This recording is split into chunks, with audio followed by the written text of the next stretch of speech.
तो दिल्ली दौरे पे पहुंचे हिमाचल प्रदेश के नवनिर्वाचित मुख्यमंत्री सुखविंदर सिंह सुक्खू ने कहा कि हमने जनता से जो वादे किए थे उसे निभाएंगे हम। और वहीं राहुल गांधी के बयान समेत कई मुद्दों को लेकर न्यूज वन इंडिया से उन्होंने खास बात की। क्या कुछ कहा, उन्हें सुनते हैं। हमारे साथ बातचीत करने के लिए हिमाचल प्रदेश के मुख्यमंत्री सुखविंदर सिंह सुक्खू जी हैं। सर, पहली बार आप हमारे चैनल से रूबरू हो रहे हैं।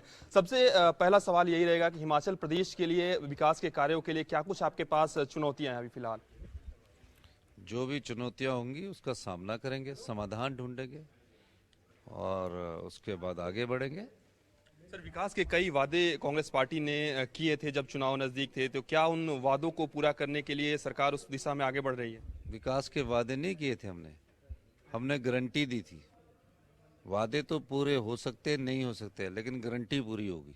सर, ओल्ड पेंशन स्कीम की अगर हम बात करें, उस दिशा में सरकार कितना आगे बढ़ रही है? आप अगली बार जब मुझे दिल्ली में मिलोगे ना, तो ओल्ड पेंशन स्कीम लागू हो चुकी होगी। सर, कैबिनेट विस्तार की भी चर्चाएं चल रही है, उस दिशा में सरकार क्या कुछ सोच रही है?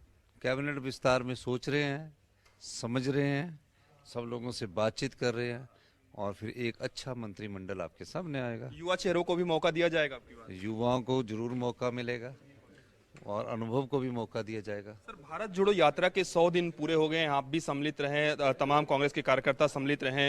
राहुल गांधी के एक बयान पर बीजेपी को काफी आपत्ति है कि चीन युद्ध की तैयारी कर रहा है और भारतीय जनता पार्टी की जो केंद्र की सरकार है वो सो रही है और झूठे जो आंकड़े हैं वो पेश कर रही है। तो अगर राहुल गांधी जी को ने सरकार को जगाने की अच्छी बात की, और जिस बयान पर वो आपत्ति जता रहे हैं, भारतीय जनता ने पार्टी के नेताओं से ये पूछा जाना चाहिए कि क्या देशभक्ति की परिभाषा भारतीय जनता पार्टी द्वारा लिखी जाती है कि जो देश में कुर्बान होते हैं उनके द्वारा लिखी जाती है?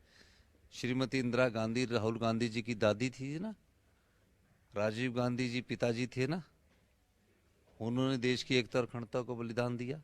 अगर उन्होंने ये बात की कि हमारे सैनिकों को नुकसान पहुंचा है, उनके इस बयान को तोड़ मरोड़ कर ना देखा जाए, बल्कि उस जो उन्होंने वक्तव्य दिया है उस पर विचार किया जाए कि क्या ऐसी घटना हुई है। एक आखिरी सवाल रहेगा सर, राहुल गांधी को जयचंद तक करार दिया है भारतीय जनता पार्टी के प्रवक्ता हैं गौरव भाटिया। उन्होंने कहा कि हम 56 इंच सीने के साथ चीन से युद्ध करने जाते हैं, लड़ाई लड़ते हैं, और जब हम 56 इंच की बात करते हैं तो कांग्रेस पार्टी का सीना 6 इंच का हो जाता है। जब किसी भारतीय जनता पार्टी के प्रवक्ता पर सरकार ध्यान नहीं देती है तो वो राष्ट्रीय नेता पर ऐसी टिप्पणी कर कर अपने आप को लाइमलाइट में लाने की कोशिश करते हैं। मेरे ख्याल में उनका ये बयान इस संदर्भ में दिया गया है।